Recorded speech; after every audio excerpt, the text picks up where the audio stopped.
নমস্কার বন্ধুরা, কেমন আছেন সবাই? আশা করি সবাই ভালো আছেন। আমার চ্যানেলে আপনাদেরকে স্বাগত জানাই। আজকে দেখেন বিল থেকে কত বড় একটা শোল মাছ ধরা পড়ছে। অবশ্যই এটা একটা ছোট ভাই আমাদেরকে খেতে দিয়েছে, তার সাথে দুইটা টাকি মাছও আছে।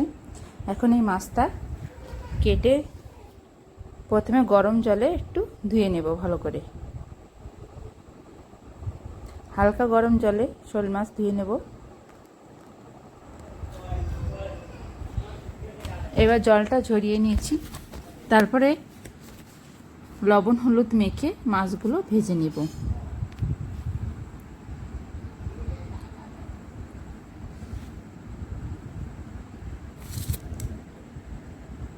মাছগুলো আমি এভাবে উলট পালট করে ভেজে নিয়েছি। এই মাছ আমি রান্না করব আলু আর বেগুন দিয়ে। তারপরে আমি কড়াইতে তেল দিয়েছি, তেল গরম হয়ে গেলে দিয়ে দেব পেঁয়াজ কুচি। পেঁয়াজটা একটু ভেজে নেওয়া হয়ে গিয়েছে। এবার আমি দিয়ে দেব কিছুটা কাঁচা লঙ্কা এভাবে কেটে কেটে।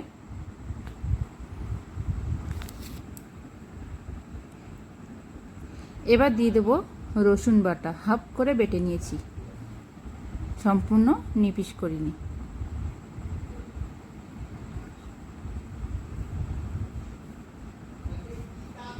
পেঁয়াজ রসুন আর লঙ্কা ভেজে নেওয়া হয়ে গিয়েছে।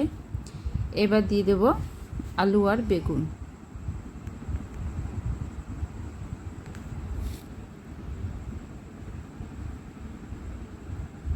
এবার দিয়ে দেব লবণ আর হলুদ দিয়ে তরকারিটা একটু কষিয়ে নেব।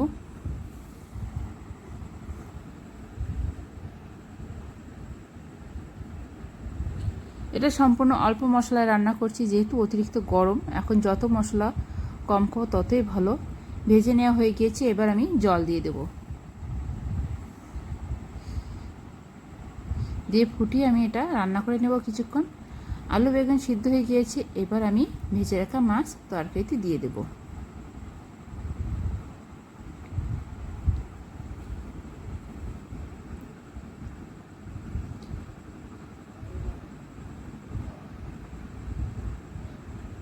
তারপর মাছটা তরকারির সাথে একটু ফুটিয়ে রান্না করে নিব।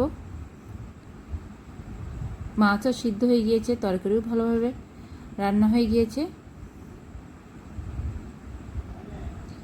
এবার আমি দিয়ে দেব জিরা আর মরিচের গুঁড়া। আমরা সাধারণত তরকারিতে জিরা আর গোলমরিচের গুঁড়াটা বেশি ব্যবহার করি, আর যেহেতু হালকা পাতলা রান্না করছি এজন্য আমি এর মশলাটা দিয়ে দেবো। তারপরে একটু জ্বালিয়ে এটা নামিয়ে নেব। দেখেন কত সুন্দর রান্না হয়ে গিয়েছে।